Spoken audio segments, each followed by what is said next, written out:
Less than 10% of people who start a new diet or exercise program stick with it for more than 6 months. I'm going to discuss some of the reasons behind these low success rates and offer potential solutions, as well as share with you why I haven't reached my dream physique yet, what my setbacks are, what's holding me back, and what I'm going to change and do differently, and how I'm going to achieve this in the long run.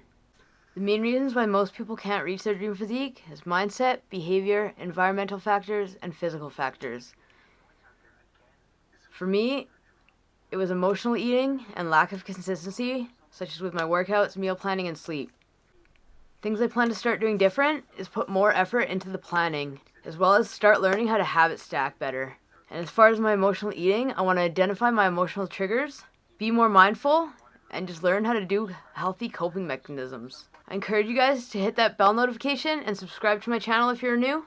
The kind of content that I'm going to put out going forward is going to be informative videos, as well as vlogs and food videos and whatever else I decide to throw in there along the way, as well as like some series challenges that I'll do along the way, like 30-day challenges, and just a bunch of great stuff that's going to be really helpful for a lot of people, and myself included. I want to emphasize that small, consistent steps is what leads to the big progress over time. And I want to highlight the importance of sustainable habits rather than relying on quick fixes.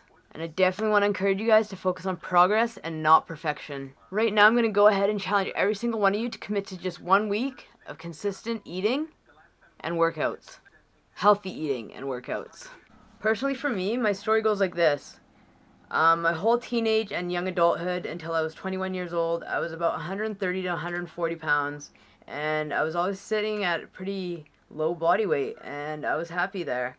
But I got into some trouble when I was 21, and I went to jail for 1.5 years, and I gained 120 pounds while I was in there, and I let that weight sit with me until 2022, which was like 15 years later. And finally, just 3 years ago, 2022, I started making the changes to get my mind right, get my body right, and just change my life and my behaviors and my actions. And yeah, so far I'm down. I got down to 130 again, back to pretty much my high school weight. But I've since gained about 20 pounds back. I'm sitting at about 153. I weighed in this morning, 153. And yeah, I just looking to get down to the last, get rid of the last little bit of weight, gain some more muscle, and just reach my dream physique. And just, yeah, I'll tell you guys a little secret. It's honestly my goal and the outcome of all this to become VeeFit instead of on VeeFit's journey. I want to not be on the journey anymore. I want to reach the destination, but that's all in good time. I got lots of time for that, and I'm here for the journey and putting in the work. There's going to be a lot of setbacks and hard times along the way, but I'm ready for it. I'm ready to start this new chapter in my life, and I hope you guys tune in to my new weight loss transformation phase. I know what you're thinking. Vicky, we've seen you do this before. Well, you have, and what's different about this time is a number of factors, which I'll get into later in this video. First order of business in this video is debunking the 80-20 rule. The 80-20 rule is the concept that 80% of the results come from 20% of the effort. That rule clearly applies in some areas. However, it's a dangerous thing when it comes to fitness. Consistent effort is crucial for long-term success. After all, can you really treat your way to a dream body? It is a myth. Let's get into the power of planning. Planning reduces stress, increases efficiency, and boosts motivation. What you want to do is set realistic plans with achievable goals, break them down into smaller steps, create a weekly or monthly schedule. So meal prepping saves time. Right now I want to give you guys some healthy coping alternatives. Mindfulness and meditation teach basic techniques to reduce stress. Physical activity and exercise is a huge stress reliever. Journaling can really help you process those emotions. And social connection and spending time with loved ones is really important. Also, I encourage you to find some hobbies and interests. And there's no shame in seeking professional help.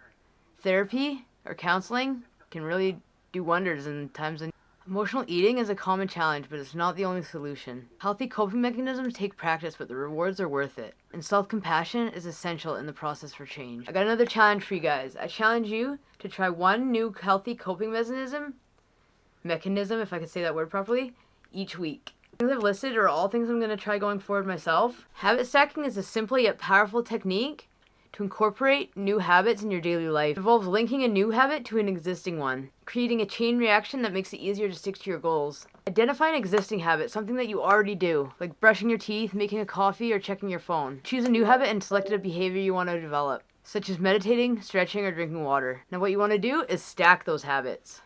For example, after I brush my teeth, I will meditate for 1 minute. After I have a coffee, I will stretch. Or after I check my phone, I will drink water. It works because building on established habits makes it easier to implement new behaviors. It creates a trigger and it increases consistency. Small consistent changes can lead to significant results. And remember to be patient and persistent when building these new habits. Another challenge for you guys. Identify one habit that you already have and stack another habit to it. I encourage you all to share your habit stacking success stories in the comments below.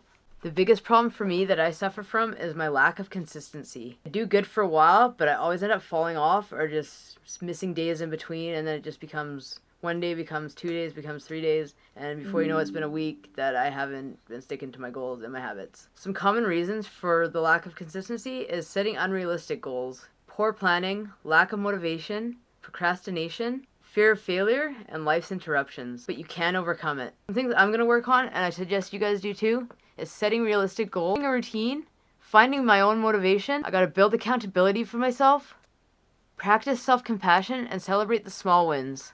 Lack of consistency is the silent killer of progress. These are all new things that I'm gonna try going forward in my own journey. And like I said, you guys wanna go ahead and hit that subscribe button to follow along on my journey and to get lots of great tips along the way. I hope you got something out of this video. Take care and have a great day. And go ahead and watch this video because that's what YouTube thinks is the best video for you.